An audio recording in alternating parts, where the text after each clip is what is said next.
John's picture got really, really big. I guess when you switched over the thing. Hey guys, welcome to another episode of More Than Dice. I'm Gonzo. I'm John, kinda. I'm There Kathy. Let me check the other ones too. Yeah, Wow, did we was this good timing right here? that was actually really good timing. Give me a second. I'm fixing John's cameras. I guess whenever he switched over, when he was showing us his model, he kind of messed up the cameras a bit. So let me get this all kind of Uh-huh. finagled. So let's go back to our us camera. The us camera.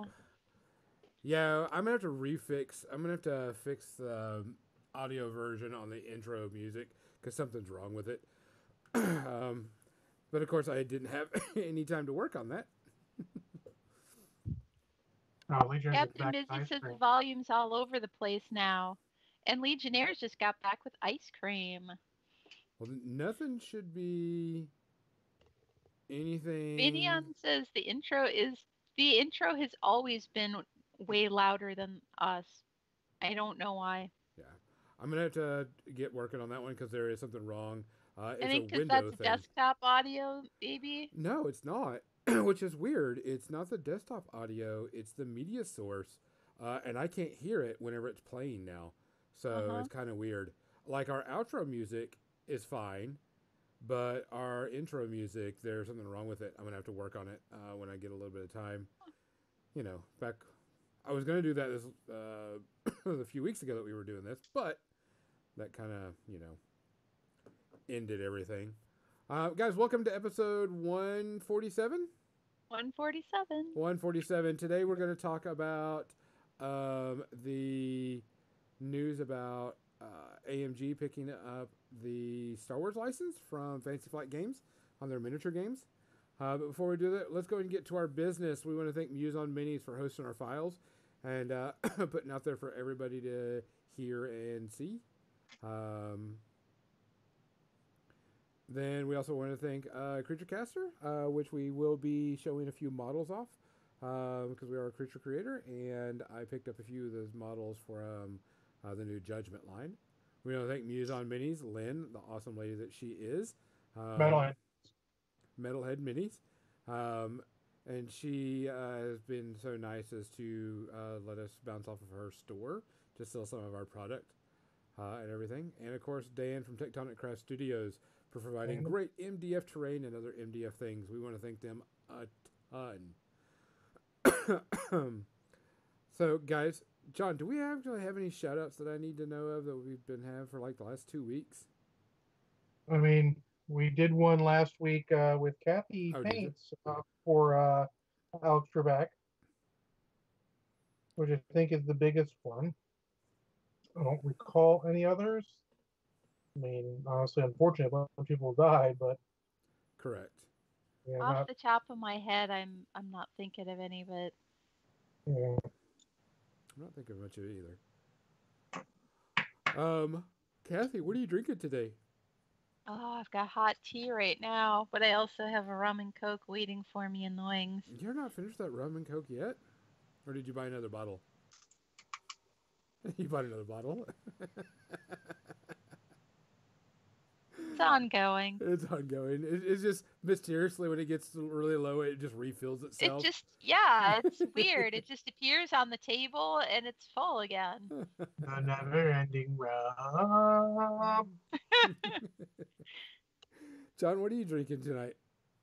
I am drinking a screwdriver. Okay. I, of course, am stuck with the good old fashioned water for the time being. That's Um, good. That's a good thing now. yeah. By the way, I drank a ton of Gatorade to help get my electrolytes and everything back whenever this was going on. So water is actually something new to me recently. I do want to give a small shout out. I received some pretty heartbreaking news that a friend of mine is going through cancer again, and she's received some very sad news. Um, I'll get more information and stuff because she said that she will be putting up some things that she can sell some stuff um, later on. But she's been given unlimited time to live, and it's super, super sad. Um, So whenever she gets that for us, we'll definitely help kind of pimp it out and help give some love her way. Um, so other than that, guys, wear your fucking mask. If you see someone not wearing a fucking mask, go the fuck away from them. Um, you don't want this shit. This shit hurts. Um, wash your hands. Make sure you keep looking after everybody. Make sure you check on everybody. Um, try to stay home as much as possible. If you're going to do any gatherings, make sure they're small. Make sure everybody's healthy. And just look out for each other. From all of us, to all y'all, cheers. Cheers. Cheers.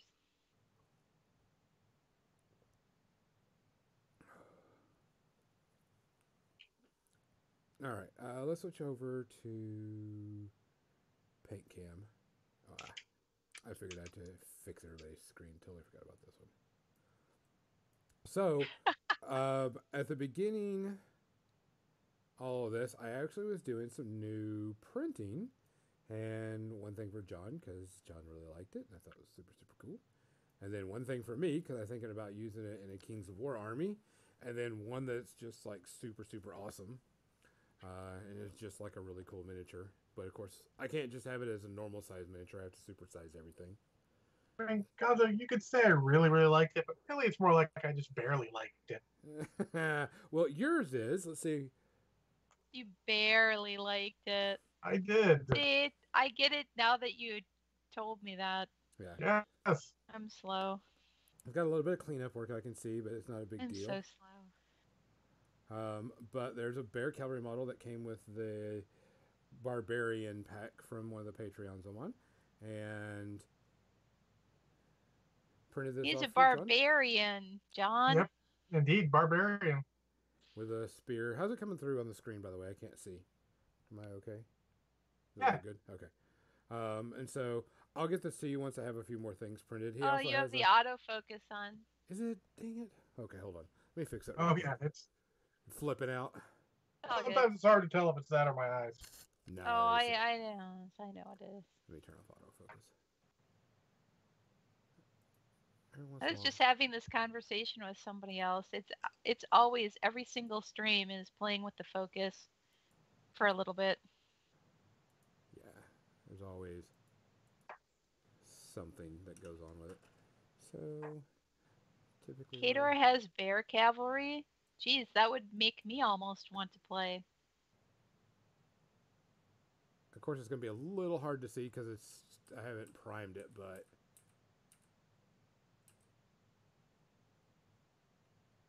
there we go. That's not bad. Let me get a model that's got some. You can see the Flamecia. You know, it's funny with that transparent resin. The whole reason that I primed those pumpkin riders was so that I could see what details needed to be cut off, you know, like little support bits and stuff like that. Yep. But as soon as I got them primed, then all of a sudden I was like, well, now I just need to keep painting these. And Yep. that's what happened. Yeah, like this bear right here. Now that I've got it out because it's already been hardened and cured, there's like little bitty ones in here that need to be taken care of. But I mean, and it's like flash type thing, like right here, right underneath this fingernail. There's like this little part right here, and it's just a part of the thing. It's just like pink, pink, pink. These just come right off. But he has a little bitty banner stand that goes on the back of the bear. But I printed this off, one for John because he thought it was super, super cool. And two, I'm thinking about using it as my bear cavalry for heavy cavalry models for Kings of War for a Northern Alliance. Because this thing was what I was really printing, and it's kind of blue tacked on so it doesn't fall apart as bad. But this motherfucker right here. This thing is unbelievably badass. Oh, the giant. Yeah, That is giant. such a cool model. Yeah, so I'm gonna pull them apart. It's just kind of blue tacked together, so I could just see how everything was going. Um, but the giant, I mean, the detail on this is really good. He's got a pig uh, tied to the side of him. Um, Turned out really well. There wasn't any, whoever did the supports did really well. Didn't have to change any of the supports up. Got a little bit of clean, like I said, got a little bit of cleaning I need to do, but can't glue it all together because the cape is so huge. Um, but the arm and the pole or the handle were one piece, and then the hammer was one piece, and so those are glued in. But I glued the cape on because there wasn't anything on the back of this model on the torso that was worth painting that would be underneath. I did print everything solid because I wanted some really cool. I didn't want to do any hollowing of the model. I do think this is interesting that the his right shoulder is actually part of a boat. His armor plating is actually part of the boat. Oh yeah. That's So one of the things I like about the old GW one is that it looked like it had parts from other things to make up whatever it needs. yeah, Not like they're out there making giant size stuff necessarily. yeah. It was like this is just the part of a boat. But I mean, it goes on here and it fits all. Everything fit really well too. Nothing. So when because like the this part I'll paint separate before I glue it on because it's just so really super tight in between here. But everything fits really well. Their sockets are done really well, so on and so forth. So I was really impressed. And this is going to be a special character that's in the Northern Alliance, their special giant, because he just looks fucking badass. And then, right before all that, I printed off the Lithid Mind Flare. This is the one I thought was like super, super fucking cool. Of course, I supersized this model a bit to make him look really cool and get some good detail on him. But this will just kind of be a showpiece type thing. That'll be fun once you get some primer on that so you can see all the details. Yeah, because there's a lot of small detail. Like, of course, his head's not, glued on yet because he got this big cowl on his back here that he's got in there. But I just kind of blue tacked it on to kind of see how it looked and everything. And it'll look really neat. But yeah, I'll be priming, definitely be priming this one pretty soon so I can see what it looks like. All the cool detail on it. So it looked really neat. But, okay, so Kathy, I have Flamecia here. And the orange is, I don't know if you, it's hard, I know it's hard to see, but there's a lot of no blend. Even though it was dry brushed, the yellow and the orange did not blend together really well. Should I go ahead and do the dark red over the top of it and then start trying to blend all the colors together, or what? Yeah. So go ahead and go with like the dark red and dry brush the dark red over it. You know what? Your red doesn't even need to be dark. I mean, It's just gonna look dark next to the yellow. fluorescent yellow. It'll look surprisingly dark. I mean, if it was me, what I like to do with red is I'll dull the I'll dull it down a little bit by adding a tiny little bit of green to it. But what that does is it just reduces the saturation and it makes it look less bright fire engine red. Yeah. But just start in one little place and see what it looks like. And if you go with the fluorescent yellow kind of over the top of everything afterwards, because you know how transparent that is, Yeah. uh, adding a little extra of that color to where your orange meets your yellow may just cover up some of the rough areas in between. Yeah, because I was thinking about getting that in there a little bit more so it kind of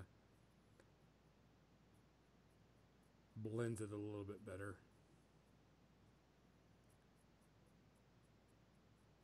And with that red, you're just looking to cover kind of the tips of the Yeah. the flames. You're not going crazy with basically covering up all of your orange with your red, which Correct. is something we've all done when we're doing highlights, where we make the mistake of completely covering up one with the next lightest one. Yes. I think everyone's made that mistake at least once. At least 10 times, 20 maybe, before you go, wait a minute. Why am I wasting my time doing this and then covering it up completely? No, you dumbass, you made that mistake last time. And the time before that, and the time before that, you'd think you would remember. But no. I'm sure that's why I use a lot of washes instead, because you make a lot of that mistake. Yeah. So then again, you can wash something too heavily and it becomes not the color you want to. It's always on the table. So,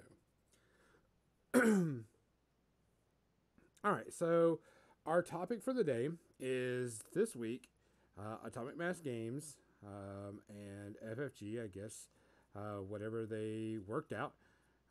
Atomic Mass Games. They're both owned by Asmodee, so Asmodee worked out. Asmodee has made the decision to switch all their tabletop miniatures lines over to Atomic Mass Games, because it looks like Atomic Mass Games is now the the department for miniatures games. Yep. For Asmodee North America. And Fantasy Flight Games really has nothing any longer to do with the miniatures games. So maybe they're just all board games. I don't know. Boarding card, because that's the only thing they have left is the boarding card games. Yeah, we're pretty sure that's what they were going for, because I mean they still have a Key Forge plus a bazillion board games. Yeah, and there's also some miniature games. I'm not sure if they're still doing Legend of the Five Rings. Miniature game they never did. No, not miniature card is what I'm saying. Oh, card game I don't know. I ejected quick. Longer than I wanted from a game. Yeah. But then again, it gets it last longer than my other games. So it's got that going for it. But so to me, that's a pretty big responsibility, because that's Star Wars, which is a pretty, big license. Yeah. Type thing. And so doing that, I got a little too much red. Oh, well. A little too much paint on the brush. Yeah. I think we've all made that mistake too. Oh, every single day. Yeah. Let's see. Water it down. We'll fix it in post processing. Exactly. Yeah. That's the thing when mistakes are made during painting, is you can always fix it. You can always go back and fix it. Is it a pain in the ass? Yeah, sometimes it is, but it's never anything that can't be fixed. Well, so Bania's jumping right to the end there. He says, "Let's just hope production problems can be ironed out." So okay, so let's tackle this a little bit. One, Atomic Mass game. I know all the people that work at Atomic Mass personally. Been friends with them for a while, back when since most of them were, privateer press. Will Shake and everybody else that's working on this, Pagani and so on and so forth. This is not their first rodeo, but this is a pretty big license to be taking for them. It is, but it's not like, I don't think it's too bad, because literally you've got games that are very well thought of. Correct. X-Wing, the Mark II of X-Wing may not have been super duper well received because of certain parts, but the rules I haven't heard any real complaints about the rules being terrible. It's just sort of the way it got released. Legion has always been fairly well thought of for rules, because it's got pretty solid rules. A couple things are a little wonky. Terrain's a little weird at points, but almost all the rest makes easy, perfect sense. And Armada, shockingly, maybe one of their best made games that doesn't get a lot of play. Well, I mean, because if you think about it, they don't have. I mean, when was the last time Armada and Legion and X-wing had any releases? I mean, Legion's had tons of releases in them, you know, recently. I mean, they're still getting stuff out. Yeah. You're thinking of Armada. Armada has not had anything since the Starhawk, which was last Christmas. So about a The year's Starhawk, worth. yeah, about a year now, yeah. Okay. But everything's slowed down. I mean, that's just the rules of COVID, and you've got stuff coming from China, which alludes to the problems that Banyan was talking about with getting stuff in stock. We just can't get stuff from China. It's no one's fault. It's a fucking pandemic out there. You know, you can be upset about it all you want. You can piss, moan, and whine about it, but it doesn't change the fact that until this is all ironed out, or as when he finds a way to print stuff closer to the U.S. or in the U.S., it ain't gonna happen. Yeah, because I mean, let's go with the rule sides of everything, because you know that they are going to AMG is what I'm talking about is going to change up the rules and try to probably. And I'm hoping that when they do, they aren't changing the rules like massive. They're doing a cleaning, like Yeah. terrain issues from Legion, or conflicting rules from certain things. Or stuff that just doesn't make intuitive sense to make it more intuitive. I mean, they'll be clean. They're gonna put their mark on it. You have to. Yes. And balance stuff. Sometimes rules are rules because that's the way rules are. Sometimes you need to change them because balance. So we'll have to see what they do there. I mean, they literally just released a new rules reference for Legion this week. I want to say Wednesday. Oh, really? I didn't see It that. had updated points and everything. Maybe Thursday, maybe even Friday. It was definitely this week. I don't remember what day specifically, but that they had updated points for a lot of things. Spoiler: a lot of John's stuff that he plays all the time in Legion went down in points again. So you get to add more stuff. Oh, I mean, if they think it's unbalanced, sure. I didn't think it was necessarily unbalanced, but I'm a big use the tool for what it is. I'm not going to get upset that its points are weird if I want what it does. So we'll see how that goes. I mean, they got some time. I mean, honestly, there's not going to be much cleaned up on the ability to get models in stock front for 6 to 8 months, maybe a year at most, I would hope. We'll have to see how the whole pandemic thing goes. If it gets worse, then that's going to be a problem for a while. And I hope they don't hold it against. I mean, sales are down, but that's to be understood. It's not Games Workshop. Games Workshop posted record earnings, but they're sort of the brand name for that stuff. Yeah, they're a different type of outlier. Well, they also control most of their own printing. Yeah. Aside from books and stuff, like their models are almost all done in Nottingham, so they can easily do. They can even do it in Memphis if they needed to. So they have easier supply chains. They can control the supply chains. So, yeah. I mean, so go ahead. Let's kind of break it down by each product. Like you were saying that I never played Armada, not once. I do know about it and understand it, and you've talked about it and everything, but they haven't done any releases for it in over a year, almost a year. So do you think that they're going to take and just revamp the entire system and re-release stuff, or do you think they're just going to do some minor tweaking and just try to release models? Minor AMG. Plus, I mean, they even said Fantasy Flight announced they were going to do Clone Wars stuff like a while ago. It's just COVID sort of put the bullet in that right now. It's not going to happen right now in the middle of this. Correct. So, I mean, it's going to happen. It's just a matter of when they get to it. Do you think we're going to see like a version 2, version 3, or is it just slight tweaking? No, I think it's going to be. I mean, they're not going. They probably won't do anything as big as X-Wing Second Edition because let's be honest, that wasn't received well because no one likes to tell that all their cards aren't going to work and they need to buy all new cards. Though, as they are less card crazy, let's say, than the because if you're playing a board game, it's easy. People are going to buy every expansion. But when you're playing a miniature game, you're not going to buy every expansion. So, if there's ones I literally can't use, so they're probably going to clean that up and see how that. We'll see how that works. More card packs with all the cards in it, stuff like that. I mean, they've already have some announced, so we'll see how far they go. Okay. I mean, because really there's just like no releases for it. I remember that there just wasn't anything coming out, and that's the reason why most people weren't playing it anymore, because, I mean, there wasn't anything to buy.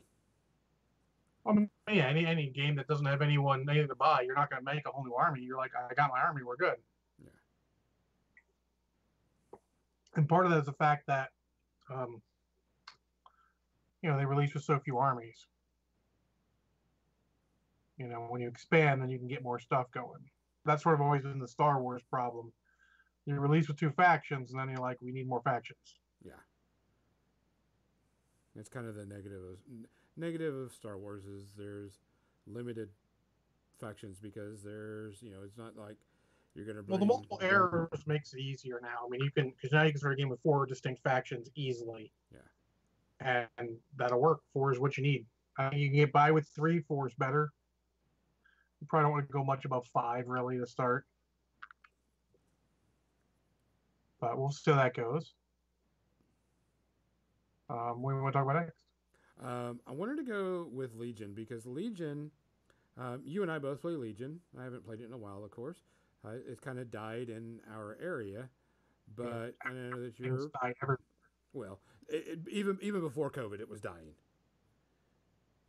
Your area is really hard on games. It is. I don't understand it. Yeah, it is.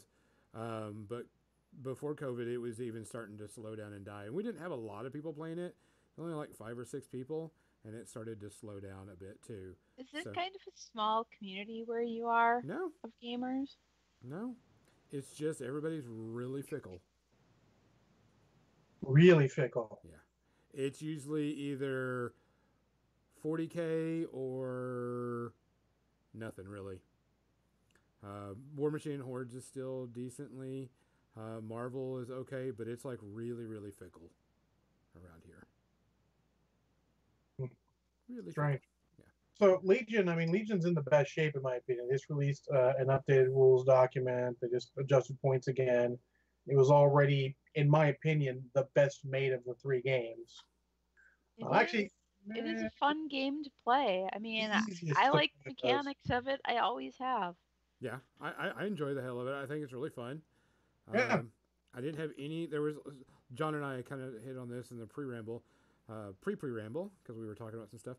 But like terrain needs to be simplified, in my opinion. Yes. And I think that's big on their list. I didn't read the document. I don't know if they changed any terrain stuff, but terrain is the biggest one they need to fix. It's just to make it more intuitive and easy to play. It was always weird. We played a big 2-on-2 game, and we got a bunch of the same discussions on terrain and affecting stuff. Where literally I was just like, I'm not going to worry about it. Let's just do it. I don't care. You guys are dead anyways. There's a point where you just don't care, but that's going to be interesting to see what they do with that and make it easier. But otherwise, it doesn't need a ton. It's actually pretty good. If anything, it's getting a little massive. And like all the games, the only thing I'm worried about is that FFG has this thing about not putting out rule books, apparently. Which is probably good, because nowadays they become obsolete so quickly. But man, there's nothing like a good solid rule book in your hand. Yeah, I'll agree with that. So I'm gonna. Earthy says that Legion's very active here in Norway, and so just get anything Marvel Crisis Protocol, but struggles to get restock Legion. At some point, Alex Mass has got to step down the production of new minis for Marvel. Then I think Legion would be more than happy to fill some of the roster, seeing how massive the Star Wars universe is.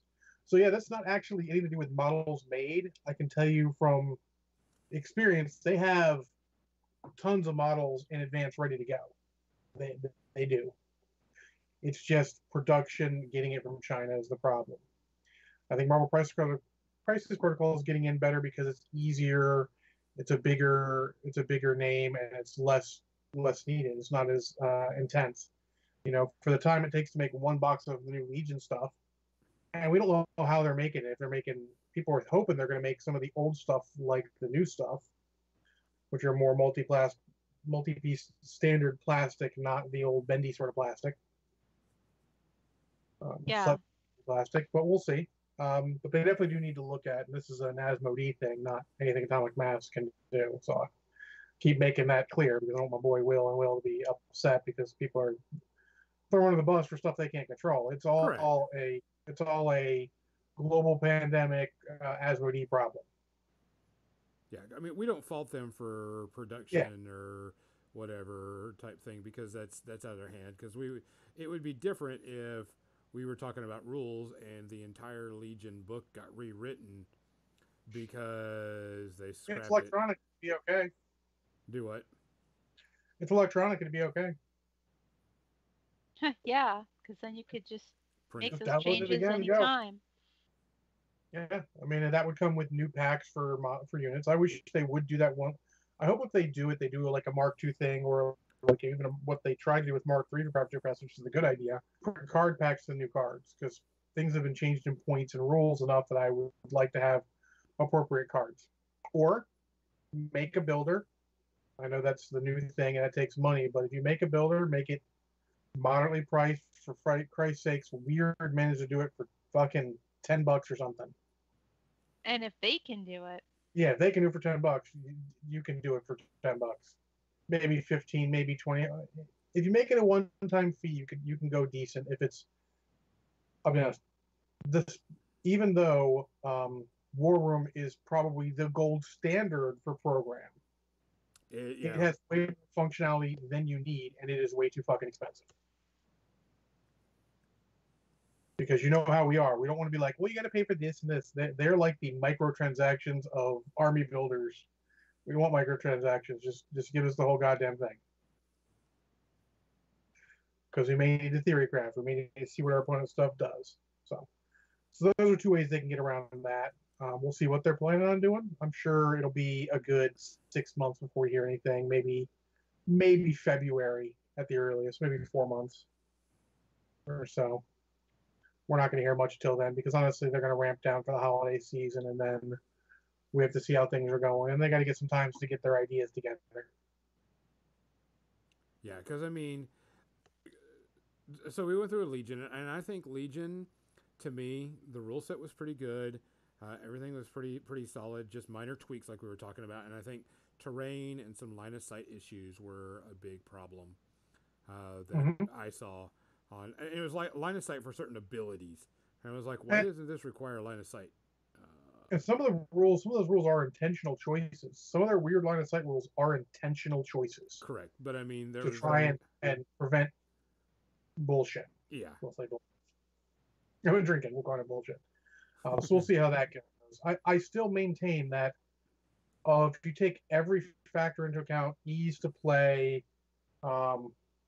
number of models in your army, and rules, density, and everything, I think it is still probably one of the top 3 miniature games straight out of the box.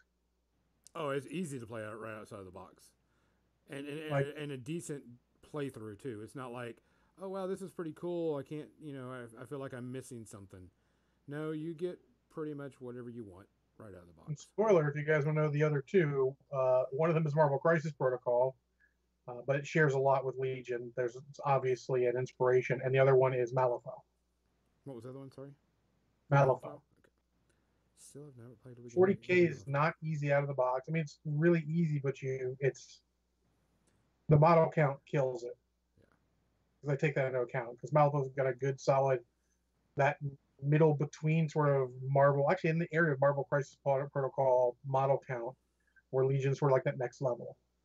And 40K is just like, batshit crazy! Here's 500 Guardsmen! What are you doing with the other half your points? Half, you mean? I mean, maybe, okay, other 2/3 of your points. But yes, so I think it's got a good balance, everything. Plus, it's got a popular IP, and to be honest, it's a good sci-fi game. Infinity is way too dense and crunchy, and 40K is daunting even though it's easy to play, it's daunting for the model. So I think it fills that sweet spot there. Yeah. It'll be interesting because there's got to be the Star Wars Legion is very noob friendly, is the best way to put it. Especially Yeah. in like movement and everything. It's Oh the best God, way yeah. to. It's very noob friendly, so you don't have to worry about it a lot. And Um, clean. You're and moving in yeah, one model, then placing the rest of the unit. yeah, It's great. it's pretty simple, pretty straightforward whenever you're playing it. But like I said, one of the things I did not like when I was playing was terrain was very iffy. Terrain was very spotty. No matter It what you was did, either oh my God, this fucking terrain, or this terrain doesn't matter. yeah, type thing. There was no, oh, it's kind of nice. So we got into a handful of games where it was kind of nice, but that is the big part I think that needs help to make it in there. But I don't know what they're looking at for changes, how many, but we'll see. Yeah. So X-wing being the last one, I'm assuming we're going to talk about that one next. Yeah. Well. Yeah. Go right ahead. Sorry. It's the one I have the least recent experience with because it is the one I play the least, and it is a very popular throw down with your friends game. It is super beer and pretzels that has been trying to be fit into a box that is not beer and pretzels. I think it's the game that they can do the most good with. Well, it's Because also the one that's the most competitive one too. which is weird because it should be the least competitive game system because you know what it doesn't have? Missions, scenarios, anything like that. It reminds me a lot of War Machine. It needs something outside of itself to become a full game to play in more than just move some dudes around and fight. Yeah, because I mean, that's their most competitive game. It pulls in the most people. It also is one of the easy games for tournament play and convention play because you don't need anything except for mats because you don't have to worry about terrain and all that other stuff. People wing their own terrain because it's just got a handful of asteroids or shit. Yeah. So I mean, all you got to do because whenever we put it on at Warfare Weekend, all we had to do is we bugged FFG for the mats and they gave us the mats we needed. So I mean, it was it's super easy to do that. So I mean, it's their most competitive because I mean, let's be honest, in Legion you have to have a ton of terrain, or you're just Fair amount, yes. yeah, or you're just shooting each other across the board and just hoping everybody dies. Yeah, let me hit the comments real quick here. Arthur has one for Legion. He says he butchers noobs and legions. There's quite a big balance issue in Legion. I haven't found as much of a balance issue, but I mean, remember, we're going to butcher noobs a lot of times because we're experienced. Yeah. So I don't think that's necessarily a flaw with the game. That's a flaw with how new are the players and all. There are some balance issues, but their points adjustments are doing a good way. They seem to be hitting the models that have a problem or appear to have a problem. And Legier says that he thinks the ease of carry is why X-Wing's big. Absolutely. You can fit in the average size figure case all the X-Wing models you will probably need, plus all your accoutrement, and then you just have maybe a mat with you also, and you're set. It's a very tight game. It doesn't have nearly the extra stuff that you need for an Armada or a Legion, even though they're very similar. Oh. Both those, they have more models involved, require a little more accoutrement. That was a good view of Gonzo Gas. Very well. So yeah, it definitely is in there. Oh, wrong one. He's grabbing something. It's thrilling radio there. It is. It is. Gonzo That was just grabbed the. Yeah, like here's all my X-wing. Everything from my X-wing. Everything 100%. All my models, all my dice, all my widgets, everything. I mean, that's it. And I can just pop this in and I can go. So I mean, yeah. Yep. X-wing is super portable. I haven't played X-Wing in forever. Yeah, I mean, I like it, but it has. I mean, I feel like it needs the most work out of the three, which is funny because it probably has the most people playing it, generally speaking, of the three. But also, I think it is the least. It's also the most cost accessible of the three. Pause real quick, Kathy. Since I'm waiting for this yellow to dry, because I did another quick wash of it to kind of put in, and I'm going to put in another orange. I want to do her flesh wash because, of course, her flesh is just all one color, and kind of wash it down some and get some in the cracks and crevices and everything. What kind of tone? Because, like I said, I want to keep her flesh kind of, pale Pale? and yeah. Pale and pasty? No, not pasty, but pale, definitely. Pa- pasty, yeah. So, what kind of wash should I? I have no clue. I don't use those washes. Or what should I? Okay, so let's see. This is a whole different way of painting than the way that I paint. Well, it's because I don't have all the paints that you. I don't have the right paints that you have. Well, there is no right or wrong paints. It's a very different way than the way that I'm used to painting. So if I give you advice on a painting style I'm unfamiliar with, it will probably be the wrong advice. So I got a very light. It's called a light tone of wash. So we're gonna try that out and such. Sorry. Yeah, yeah. Let that dry, and then if it turns out you need a darker wash, you can Actually, you know what? wash that into the recesses. Instead of using that light tone, let's take a contrast paint because the contrast paint.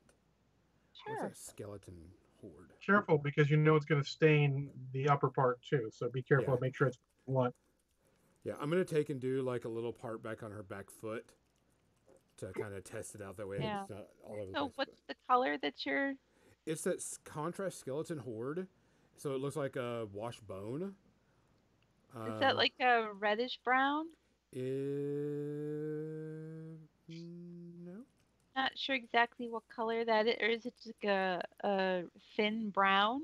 Yeah, it's like a thin brown. It's what I use for any bone. Let me here. I know what I'll do. I'll do it on the skull because that's what I usually use it for bones and such. Do you think it would make that the pinkness of her skin look dirtier instead of warmer? That would be my concern. Yeah, Because there's no red in it, that it would make her skin look more dead than alive, I guess. Do they have a flesh contrast paint? yeah, Several. They got several. I'm doing it on the back They're of her foot. probably mostly darker than he wants. Yeah, and I think that's the reason why. I think she's if it's yellowish like Arthur was saying, it might make her look a little jaundiced. Yeah. Yeah, it's kind of. But No, he's honestly, saying the bone color is like a yellowy brown, so I would agree that it would make her look unwell. yeah, Unwell. for flesh, I still go with the washes rather than a contrast in most And cases. Arathu makes a good point. He says there's also contrast medium, so if one of the flesh washes is a little dark, you can thin it down so that it's not quite so dark by mixing the medium with it if you have the contrast medium. Fair. I should pick some of that up. A couple times I'd like things to be a little less. This is I the should Gilliam. skip to The Gilliam, contrast Gilliam, and it does have a red texture to it, or red coloring to it. You can kind of see it down there in the bottom. Sorry. You need to put yourself stainless steel ball bearing in that boyo. Oh, it's all the contrast paints separate quite easily. Oh, yeah. I'm well aware. That's why I all have ball bearings in the bottom of them because that's fucking the easiest way to get in the mix again.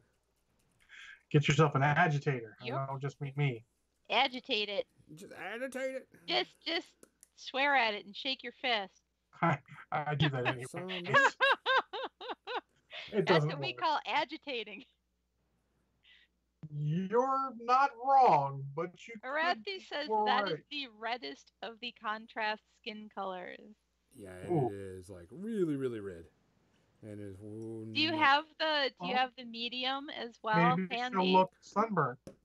Because you could just paint the bare medium right over that red if it's too bright, just to thin it down right on the model. I'm guessing. I haven't actually tried that, but it seems like it would work. That's a theory.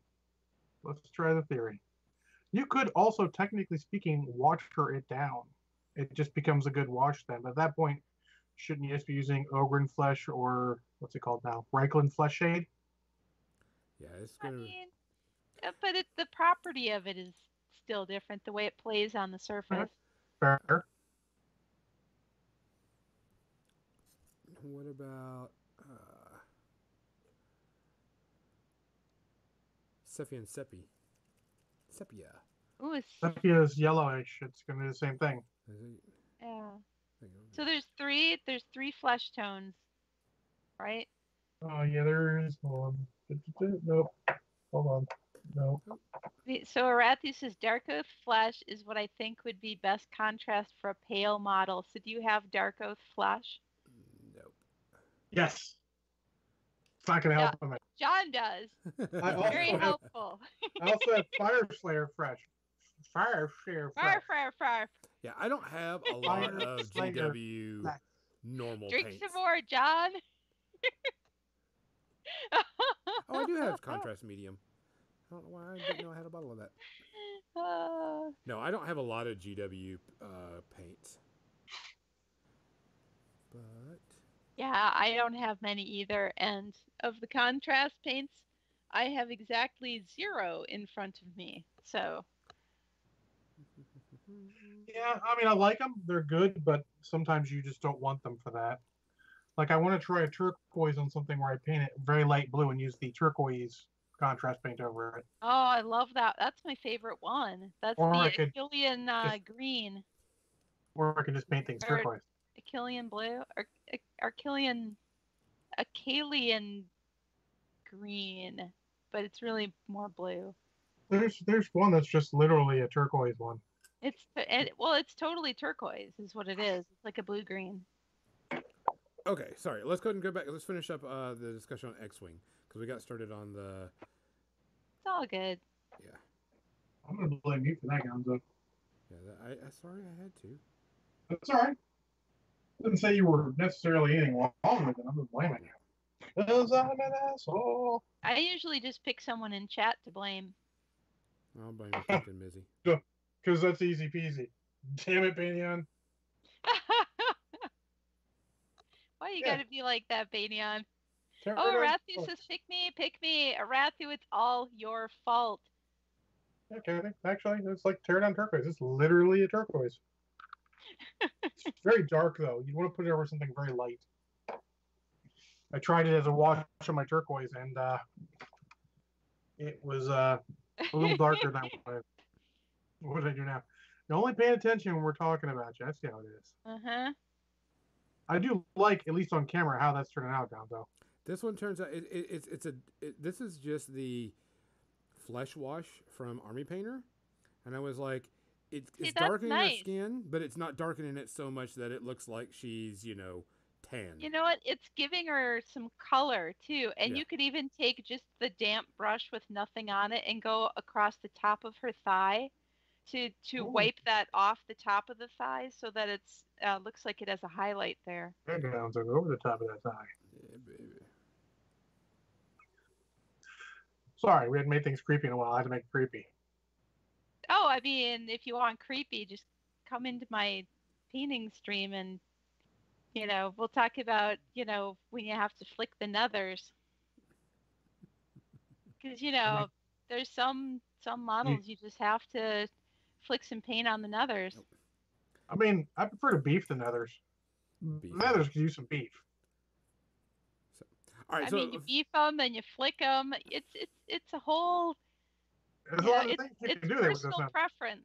Personal preference. We're not going to tell you how to deal with the nethers of your models. Yeah.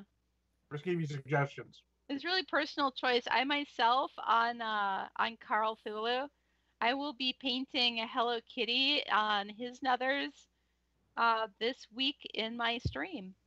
Well, if that isn't a wonderful way to get people to watch or something. You heard it first here, people. Hello Kitty in the nethers on Carl Thulu. Yep. Wow. Well, X-Wing. X-Wing. So I think that one is possibly the one that they're going to change the most, in my opinion. I agree. I mean, I think it is. I think it needs some sort of scenario play, even if it's just for casual, whatever. I think it is hurt by the fact that it's just, hey, bring your shit and go. I mean, it's good. It's also bad. It's the same problem War Machine sort of had. You know what I mean? Okay, Where yeah, it was just beat each other up. you just play Steamroller or whatever. You need more than that. If their tournament's going to be, hey, tournament is just bring this within these rules, and it's very simple rules, which I like. They need some more casual. They used to put scenarios in the bigger boxes, and I think they've stopped recently, though I haven't bought anything big recently.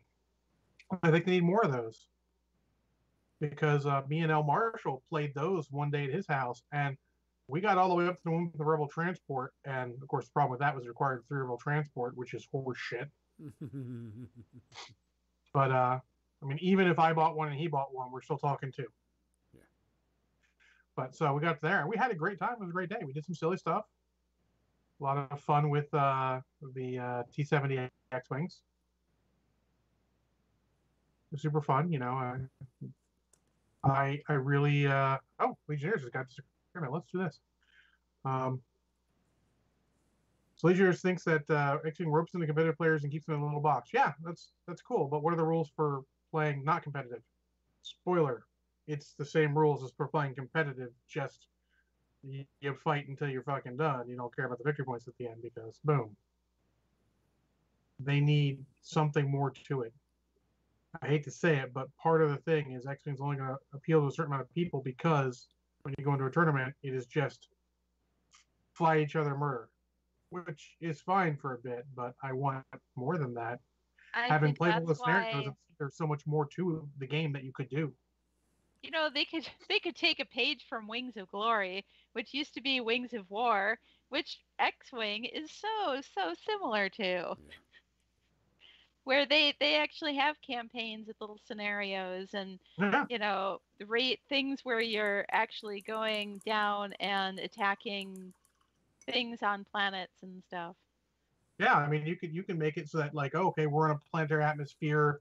You know, maybe you change a little bit of what you can maneuver or how you maneuver, and then every turn you don't have the attacking players, fighters, you know, in your arc or something, they score a point, and then you score points for something else because you know they're shooting the target on the ground or something, they're strafing.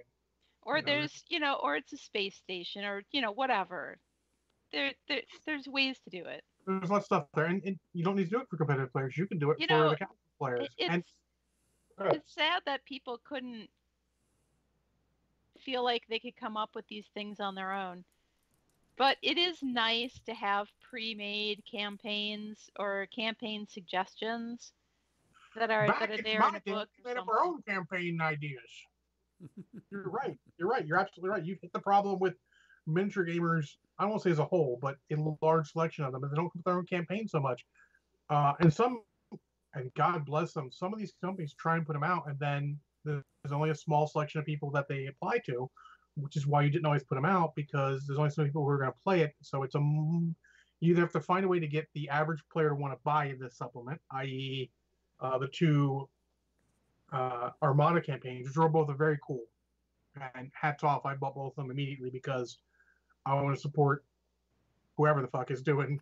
On the other hand, if it's just something that you put up in your social media somewhere as a free thing where it gets more people interested in playing the game and keeps them interested in the game enough to buy more models when you release more models, now, they're not leaving and not buying things. And you can do the sneakiest version of selling stuff, which is making stuff that's normally, that's okay, but it's not top tier. And suddenly, all these, the Hawk 290 and all that stuff, all the Elant birds and all those stuff that aren't great to fly normally, suddenly have these extra abilities because they have other abilities. There's not to everything just combat. Sometimes you need some other stuff involved. I think there's a lot of potential there. And I think X-Wing has the most untapped potential of the games. Rathi says, I want an event mode where you play X-Wing and Legion, and how the space battle goes will make an effect on the Legion game. Maybe the winner of space gets a bombing run for their Legion team. That's funny. I had friends who were trying to do something like that with 40K, with Battlefleet Gothic, and then they wanted to take it from Battlefleet Gothic to what would have been the next thing. But then they wanted to take it to like Epic, and then just make it, They wanted closer to to go the all ground. in. And You can't go full campaign. You never go full campaign. You need limits. Like we've actually thought of trying to do Armada into Legion, Armada into X-Wing into Legion, but that's a lot of work and a lot of guys. Like back in the day, like if you were stuck, in quarantine with a group of your friends who play games, it'd be the perfect thing. But in the real life, unfortunately, as you have less time to do things, it's harder. But I think we need to see more people put out stuff that's not necessarily fair. Like if you're just playing for fun with your friends, it doesn't have to be a fair campaign. It just has to be a campaign. As long as it ends up being fun, who cares, right? And that's the whole highlights point. There, Gonzo. Yeah, I gotta blend it out a little bit. Legionnaires is one last point we're going to bring up, and I want to bring this up, and it's going to be a little weird, but let's. He says, I think the problem is as we've fired Alex Davey, who's lead Star Wars games. He's their lead designer, and there's going to be a bit before things change. So I agree that appears to be a problem, but remember, this is a company, and they're never going to say what was going on behind the scenes. We don't know what was going on behind the scenes. Correct. He could have been resistant to change. I mean, there are people who have left companies because they're like, we need to change this thing or the game's going to die. And they're like, nope, this is the way we do things. And that person has left. I mean, that's going to happen occasionally. It may be, butting of heads. He says he was unceremoniously basically fired. But it's word versus word, and Nasruddin's not going to say anything back. So we're taking just one person's side. And I agree we should at least listen to what he has to say about what happened, but we can't issue full judgment based off that. We don't know what else is going on. And I could ask people, but I'm not going to. I don't want to get involved in that. That's, they're going to keep it in house and private. They should. Let's just look at what happens and take what it is as it comes. Yeah, so Arthur says there's a huge issue with X-Wing as comp game. It's all about killing, and killing involves a lot of dice. And good competitive games are about making choices. The best of those let you concede to fighting to win objectives and so on. I agree 100%. I think too many games nowadays rely purely on the killing and not enough on the strategy and tactics of sacrificing units to achieve objectives, which, be honest, people do that in real military campaigns. People would have had to send troops into terrible situations because they needed whatever had to be done there done. I mean, if it be hold people for a certain amount of time, I actually think we need more games that have those objectives in them. I actually think 40K, as much as it pains me to say this, had some interesting rules that sort of gave that feeling, even if they didn't say it as much, where you like defend this objective, which is a benefit return, you get extra victory points. That's awesome. That's the way it should be. That's what's so great about the Lord of the Rings game, is because it lets you do all the tactic stuff. It's all about maneuvering, and it's all about the scenario. And not to shit on a company that's down, but that's sort of the problem that's arisen from other games where they're just too vague. We put a circle on the thing. Hold the circle. Hold the squares. Like, it doesn't mean anything. They're just geometric shapes. I understand this is the objective, but why are we holding it? You can say Legionnaires to say worried Asmodee may break apart. Fantasy Flight Games is pretty much in pieces right now. Yeah. Already. So I mean, it exists. They could split even further to a card division and a board game division. Yeah, it exists, but yeah, it's not. It's a shadow of what it was. But you know what? They bought it from the people who started Fantasy Flight Games, so it's theirs to do with as they will.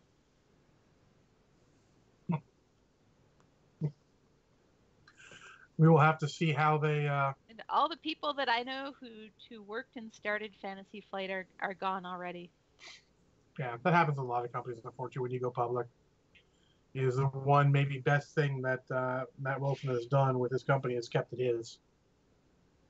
Gives him a lot more power to do what he wants to do and not have to. The company says is going to make a lot of money. In any case, we'll obviously talk more on this as things develop with it. Since this is just the Yeah, this is just the beginning. I mean, there's so much because they did say that they're looking into building a new Star Wars miniature game. What? We have no clue. I How? think that'd be the hugest mistake because there is no scale that would work. I, They could that's do what I'm any saying. scale, not worth it. I don't know what they would do because I mean, you've got the kind of the individual, Hmm. where you've got Legion, you got X-wing, and you've got a large one.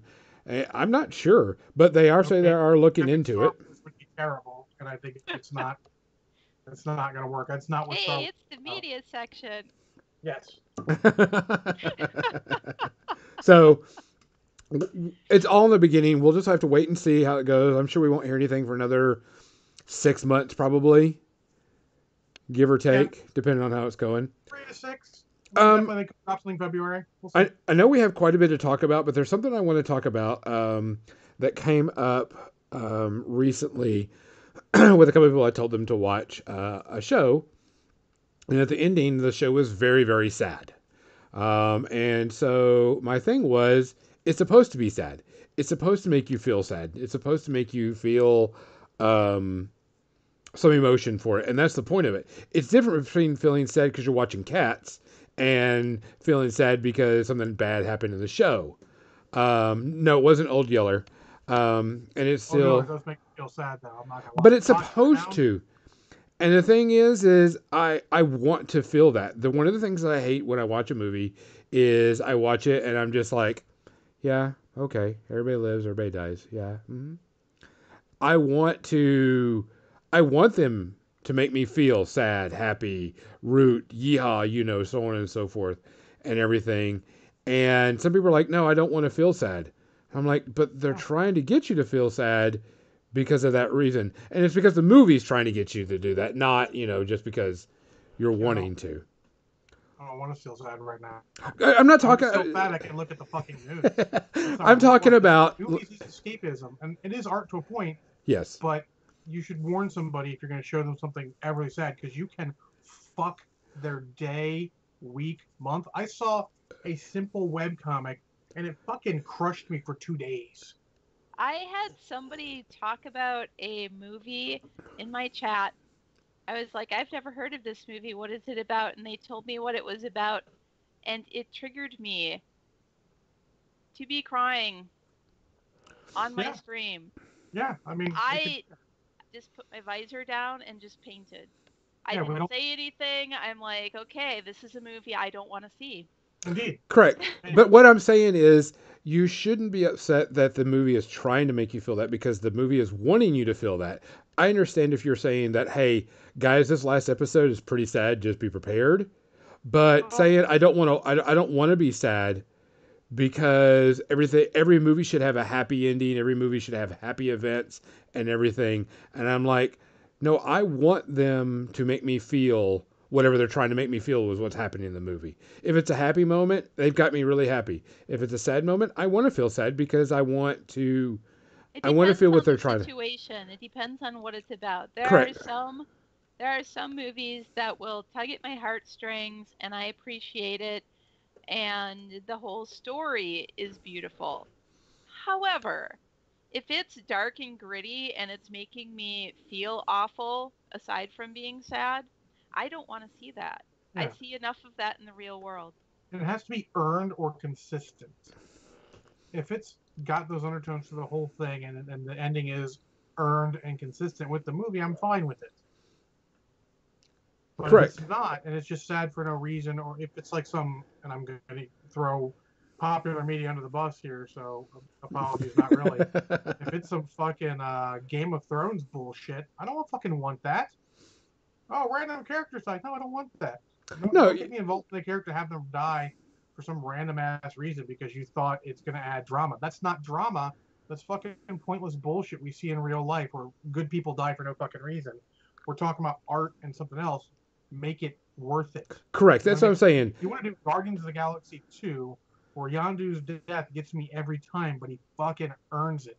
Correct. And that's what I'm talking about. Earns That's what I'm talking about. Whenever it's not just random bullshit, it's whatever. It's you knew that. I mean, when that happened, you knew when they wrote that there was like, oh shit, that's gonna do it. Like one of the scenes in uh Spider-Man Into the Spider-Verse, when I see Stan Lee, and I see Stan Lee, he says, the costume, eventually it fits. Eventually, it always Yeah, fits.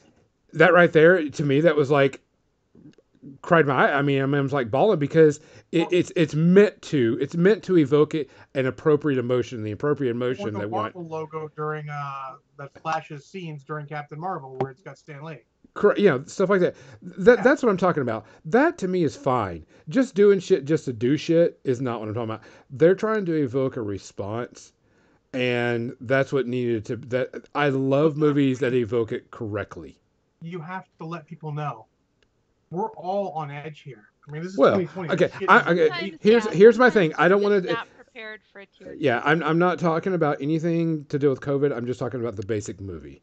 So if in a basic movie, before all of this happens, because this is the thing that says people like before COVID, someone was watching a movie and I says this movie has a really sad ending, but it's very appropriate. It's very, it's what it is. But this is what the movie's trying to do, and they were like, "Why would you let me watch a sad movie?" And Yeah. I'm like, this. I'm not making you watch it. I'm saying that there's a reason for this ending. It is a sad, but it makes the story worth it. And they're Yeah, like, but okay, and they watch it, and they're like, that was really sad. And I'm like, yes, that's the point of it. Was they were trying to get you to feel this emotion. I mean, yeah, but you can't be upset that someone doesn't watch something sad. I'm not You saying can't be upset. no. I'm not sad. I'm not upset they don't watch it. What I'm upset about is they're like, why would they make something sad? Because they're conveying a story. Have we I mean, stayed yeah, in we're there? not talking about a specific movie. We're talking about in general. I mean, yeah, that's fine, but I mean, we need to be prepared for that. Yeah. Now, Why would in you today's do that? society, yeah, there's Violent. like certain movies I'm like, They just do. yeah, I mean, like today, don't watch if you were upset by people dying or things that are pandemic or things are don't watch what was the show that was on Amazon, the comic book one. Oh god, that was actually, dang it, now I'm kind of like all The like, comic book one? yeah, there The was one voice. that was on Amazon, Utopia. That one's pretty brutal, and because when they filmed it, the pandemic wasn't a thing, but when it was finally done, because the movie's about a pandemic. Hulk Hogan's rock and wrestling. Oh, But it's a crying movie. For Sad in sure. all the other ways. All the other ways. Or over the top. I mean, Trash, don't you talk negatively about the best arm wrestling movie ever created. The best. None can hold a candle to it. yeah, and like I said, He's it's just trash talking. I know. now I do want to see the new Star Wars Lego Christmas special, because that's on Disney. I think it's on Disney Plus right now. I need to see that. You know, Yeah. we could get Star through a Wars. whole media section without talking about a movie because I got some other stuff I need to talk about, but I'm not gonna because Um, just say I've talked to some people who have questionable opinions on new stuff because they don't care for the social justice warrior aspect of it. I'm like, if you got a problem with all that stuff in there, it's a you problem. oh, I want to That's hear about that, true. but It's so a you problem. It's not a yeah, it's not a industry problem. No, because about fucking time on the industry.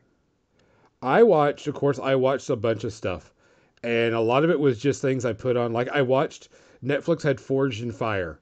All I did was click that and say go, and while I was sick. So I mean, I am not even going to talk about. There were quite a Oh, few that's things. the metalworking one, Yeah, right? which was interesting to watch and stuff. It was interesting. I like learning about that stuff anyway because it's kind of cool.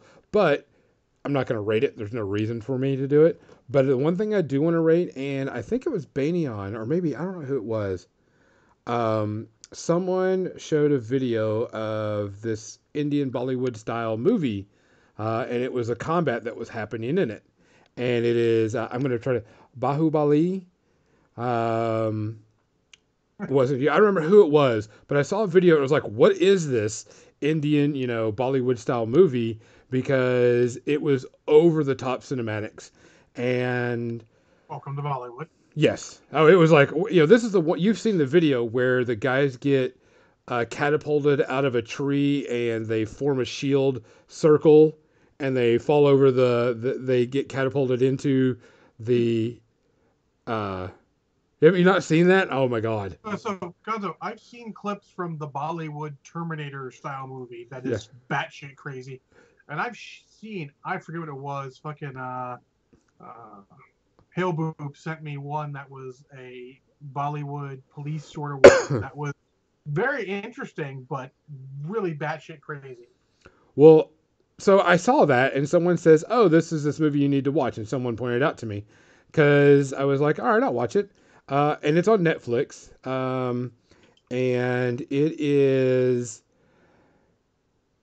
their epic movie, and like, see, the episode one is like almost 3 hours long, so it's kind of like their Lord of the Rings in a way. And of course, it is your typical Bollywood over the top combat fighting.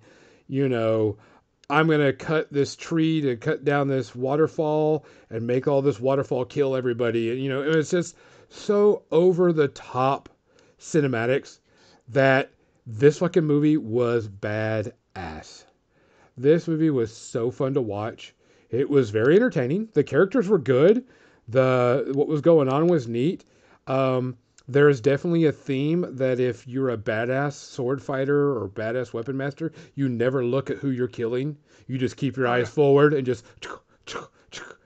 and, or you look down while you're doing it. Uh, all the tropes were in this. I mean, it was so crazy and wild. Episode one, or see the yeah, episode one is on Netflix, with um, dubbed, and the ending is on there just subtitled. And I found out they're actually going to make a three, and I will fucking watch the shit out of this. One and two were amazingly fun movies. Some of the over the top shit, you're just like watching and you're like, holy fucking shit, did they really? Yeah, they're fucking, holy crap, god damn it, that's cool as shit. It's like if two 9-year olds got together and wrote the most outrageous combat you could think of, this is what they would do. I mean, Bollywood's known for that, to be honest. I mean, Yeah. Well, That this is, actually sounds like fun. it is actually a lot of fun. The movie is hilariously fun. I mean, it's over the top on their acting, over the top on, their combat, but it is really, really good. I was entertained the entire time. Bahubali. Can I'll you I'll put post it. Yeah, the link? I'll post a link to the Yeah. trailer and everything when I'm done. But I mean, I had a fucking blast. I actually went and started looking for um, other Indian movies, Bollywood type movies that are like it, because this is oh, actually an Indian movie, not a Bollywood. And I, sorry, Captain Mizzy, but your Amazon account now has a bunch of Bollywood Indian movies on there that I've got locked in to watch oh. later. So I'll also just Singham. That's the one that Hale Boop suggested to me, and it was enjoyable. A bit batshit crazy, but enjoyable. yeah, I mean, some of the stuff you're doing, you're just laughing, and you're watching it going, "Oh my god, they're yeah, well, okay, yeah, that's damn cool." And I mean, special effects wise, it's all. Um, some of it's not the greatest, but I mean, it was a fun ride. Episode one and episode two, go watch it. I'll post a link on it. They're both on Netflix, so you can see them. I'll post a video trailer so you can watch it. But I mean, it was just like if a bunch of second and third graders got together to make a movie. Like, wow, well, we'll just have this guy. Yeah, he'll just wrestle a bull just to show how cool he is, and he can flip him over by using by grabbing the nose and flipping it one hand, and you're just like, holy shit. You flipped it. This is for real. So, uh, um, so I'm gonna tell you, go watch it. They're both on Netflix. They're both a lot of fun. I'm gonna watch a bunch of more Indian over the top movies like this, see what they're like, because I mean that one was the greatest. And I saw that they're making an episode 3. I'm all for it too. So 00 Space Herpes, go watch it. Wow, nice. Wow. It was just so damn fun. John, what do you plan? What? Give us yours. All right, so I only watched one movie this week because I mean, spent too much time doing other stuff. Well, apparently I forgot to cancel the. I think I mentioned this last week with Kathy. I forgot to cancel the Stars account, so I have it for a month, which is no big deal. So I'm finding stuff on Stars to watch, stuff that I've always been like I kind of want to watch that. So this week I watched a Elmore Leonard based movie based off the story he wrote that ended up being sort of like the weird pilot for a TV show that my ex-wife and I really loved called Karen Cisco. That was canceled before its time. And this is called Out of Sight. It is George Clooney, and if I remember correctly, that's J-Lo in it. She actually did an okay job. And it's basically sort of a it's more of a comedy crime drama where Jennifer Lopez plays Karen Cisco, who is a U.S. Marshal, and George Clooney plays a bank robber who's breaking out of prison, and it just sort of fairly romantic-y comedy, but it's not really a comedy so much. You know what I mean? It's funny at points, but it's not super much a comedy where he sort of kidnaps her as a hostage, and they get to know each other and like each other, and then he's fixated on her while he and the rest of the cast are trying to do crime stuff. Lighthearted drama? Yeah, sort of. It has a pretty stacked cast, to be honest. Because you've got Luis Guzman in it, you've got Albert Brooks in it, you've got Ving Rhames in it, you've got Don Cheadle in it, George Clooney, obviously. Dennis Farina plays her father. What's it called again? It's called Out of Sight.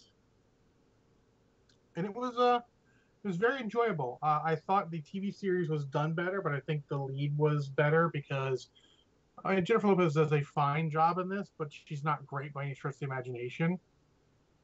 I think she's probably what brings it down more than anything else. She's not super believable as a U.S. Marshal. I think a lot of it has to do with maybe some of the outfits they have her wearing because she's J-Lo. Where you think someone would dress a little more, I don't know, tactically, let's say. Yeah. But I enjoy the crap out of it. Her and George Clooney have some good chemistry, and George Clooney's just got chemistry in general. Ving Rhames is always amusing. Most of the rest of the cast does a good job of what they're doing. Enjoyable, not super violent or anything, a little bit towards the end. But I enjoy the crap of it. I give it same as an average a good action movie, say 2 space herpes. It's enjoyable. You wouldn't really pay a lot of money for it. Like I said, it's not really as good as the TV series. I don't think you can stream anywhere. But I like to watch Elmore Leonard stuff because he's the writer of Justified and Jackie Brown, or the story that Jackie Brown was based off of, and Get Shorty. So he's a lot of good stuff he's done. And so I like to keep trying. He actually did 3:10 to Yuma. It's a good one. Yeah, so I mean, he's done a lot of stuff. It's just, it just never really got anything super huge, except for maybe, even Jackie Brown is probably, most people would probably not rated as high on the Quentin Tarantino list, even though I call it probably my favorite. Yeah, I like Jackie Brown. I saw that in the theater. Yeah. I saw it on July 4th with a buddy. Actually, so the funny thing is, to just tie it into the TV show called Karen Cisco that I liked, Robert Forster, who was in Jackie Brown, plays her father in the TV show. And I love her. Oh, the movie's even got freaking, what's his name? Well, why is my brain not working? Have I been drinking? A little bit. That shit's because I've been drinking. Anyway. Damn it. That guy, That one dude. No, hold on 1 second. Quick to the Googles. He's a big enough actor. I don't know why he's not in here as a hire. It's Nancy Allen, and I like Nancy Allen. Fucking first movie Batman. Michael Keaton. Michael Keaton's even in it for like 12 seconds. I'm like, oh shit, it's a pretty stacked cast. It's just, I think it didn't do well because it's a little off as far as tone, and Jennifer Lopez is not a good enough female lead for it. I think this is one where a good, tougher female lead would have done a better job. If you'd have gotten what's her name that did the funny thing is actually the person who did play Scarlet Cisco in the TV show actually played her again in an episode of Justified, Carla Gugino. So she does a lot better job than, I mean, obviously, than J-Lo would. J-Lo is not known for being a great actress, unfortunately. But there you go. 2 shots of, or 2 shots of Kraken, yeah. 2 Space Rupees. If you've got stars, it's free. If it's a cheap rental, it's like $1 rental by all means. So there you go. Kathy, you watch a bunch of stuff. You better hit something before Gonzo takes a lot of time up again. I do. I watched Total Recall for the very first time. What? The original? Yes. Oh my God! You should have told me. Oh my God, I loved it. I loved it. How could you not love it? It's great. It was awesome. I just like, I don't know. What can you say You know about what it? I'm saying? It was just like, see, the hand gestures totally come across on when you're listening. Oh, the audio, yeah. It's See my Arnold hand gestures? at right before his height. He's starting to peak right in this, right as this movie comes out. Now, was this right after Terminator? I believe it was right before Terminator. I'm checking I think out it was too. 1990. I thought Terminator was like 89 or 88. Terminator 2 is, it was 1990. Terminator 2 is when he really hit big. So, and then was True Lies after this then? Oh, definitely. Okay. So, but yeah, oh my gosh. He's just off of Predator. Oh God, this is a heck of a. Here's the streak he did: Terminator in '84, along with Conan, then Commando in '85, Raw Deal in '86, Predator and The Running Man in '87. Oh, The Running Man. And then Twins. Total Recall in movie, though. And then '91 is Terminator 2, and then he's fucking all over the place. You can't even see how high he is because he's here. He's outside of the frame. Then True Lies is '94. I liked that a lot too. Yep. But yeah. So Total Recall, just I was riveted for the whole thing. I could not look away. I mean, Sharon Stone, Ronnie Cox, Michael Ironside. Oh, and I love Michael Ironside. I'm like, oh my God, he's in this. It's going to be awesome. And I bet he's a bad guy. And I was totally right. Ronnie Cox and Michael Ironside play great bad guys who also can play great good guys if you give them a chance. I love all the twists and turns that this movie took. It was so very twisty and turny. And I'm at one point, I'm like, wow, this is really a mind fuck, and you don't know which way it's going. And then later on, he pretty much said that. So yeah, they said that. So now, people say that at the end, the bright light, as it ends, it lends the bright light shining in the camera. I think he's kissing her on Mars with air. You don't know. You don't know. So is it real? One scene gives it all away earlier in the movie. There's a scene where he's unconscious. And they're talking about he's just living out the secret agent portion of his memory implant. And she's like, we haven't given it to him yet. That's the scene that lets you know that it actually happens. Well, so, and I knew that, but then I was like, what if he's meant to?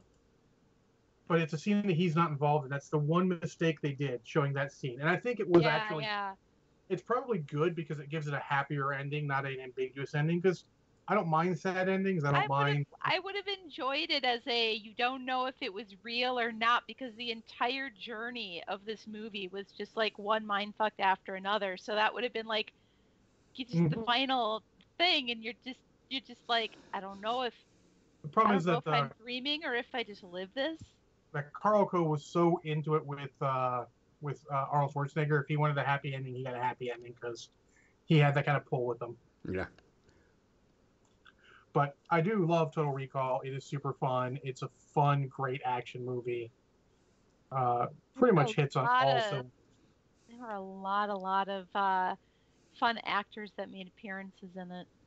Yeah, and then was it Paul Verhoeven? This is Paul Verhoeven, right? Yes. Yeah, Paul Verhoeven is so good at putting even if in this case just the tiniest bit of political satire in there with the commercials. Oh my god. The commercial. Oh, I loved seeing all of the once you get to the one area where they have, like, they had a Jack in the Box, Mm-hmm. they had Beck's beer, they had like all these different, familiar things, just with a little bit of a twist. Phoenix Yeah, Paper says she read Total Recall first. I would like to read. I would like to read it. I would The assume book that that it's based off of. the book it's based off is much more ambiguous ending. I would probably put money on. Yeah, but I hear that now the book didn't have a Mars sort of thing at the beginning. I was just talking with somebody about this. There was no reference to him being to Mars. And that was Mars, something that they added for the movie. get your ass to Mars. All right, it's a running joke in my crew. Get your ass to Mars. Mars. So there's the Rails games. I don't know if anybody's played Empire Builder, the Mayfair games. Mm-hmm. Games where they have the railroad building stuff. Anyways, they have a whole bunch of different ones, and they have a Mars one where you're rail building on Mars, and every location on Mars is something from science fiction books or TV shows. So they have Star Trek references, they have Martian Chronicles references, they have Total Recall references that I didn't get at the time because I had never seen it, and and other sci-fi things that I'm like, this is really cool. It was a lot of fun playing the Mars version of Rails. I like Rails though, but that I digress. But is it actually the real Mars? It's a joke because Brad played basically Martian Manhunter in a role playing game, and then he's trying to get back to Mars, and someone from the future shows up like, that's not really Mars. They were worried about humans. They switched the places of Mars to another planet. Your Mars is across the galaxy, son. That's where that joke comes from, so everyone gets it if they're in the chat room. There you go. Last one before we go. I did catch up on Star Trek Discovery. I did not. I'm really liking where they're going with this. I have still never seen it. It's changed, but I like where it's going. Yeah, it'll probably be after my potentially crazy Christmas schedule because Bainey and I will watch it together when we have dinner. So we'll just wait for that time because I'm probably not going to have a lot of dinner breaks like that. So we'll wait till then, and we'll just keep catching up on. Well, now we're going to catch up on Mandalorian. Shit. Yeah, I caught up on Mandalorian today or Friday too. I still haven't seen any of the new episodes yet. Yeah, Mandalorian 2 in a row, amazing. Yeah, Mandalorian's has been quite solid. I've been enjoying it. So there's no complaints. Star Wars Destiny has taken a little different, like I said, a little different turn, but it actually has been pretty good. There's some interesting twists that they're doing, and I'm okay with it. That's where I thought it was going to go whenever it first came out. So pleasantly happy. And some deep cuts in there too. Deep cuts. Yeah. It'd be interesting to see how long they're going to let it go and let it do what they need to. Yep. Guys, that's it. That's our episode for today. We appreciate you coming in and listening. We appreciate it if you're listening somewhere else and watching. Don't forget, Kathy will be streaming Tuesday through Friday this week. She'll be painting on Carl. Other than that, special Thanksgiving stream too. Yep, so. She's gonna have a special Thanksgiving stream. Guys, make sure you're protecting yourself. When you go out, wear a mask. Be safe. Please be careful. Wash your damn hands. Stay away from people that aren't. Tell them to go fuck off. Kick them in the teeth. Whatever. I don't care. Don't get close enough to kick them in the teeth. That's unsanitary. Unless you got really long legs. Got long legs. So, for More Than Dice, I'm Gonzo. I'm John. I'm Kathy. Good night. Bye. Good night. Also, I totally watched You Only Live Twice in my, James Bond Bond. series, my Bond fest. Bond. Yeah, I have a couple other things that I like to do. At a time. You Only Live Twice. And then, also today I watched Top Secret with my friend.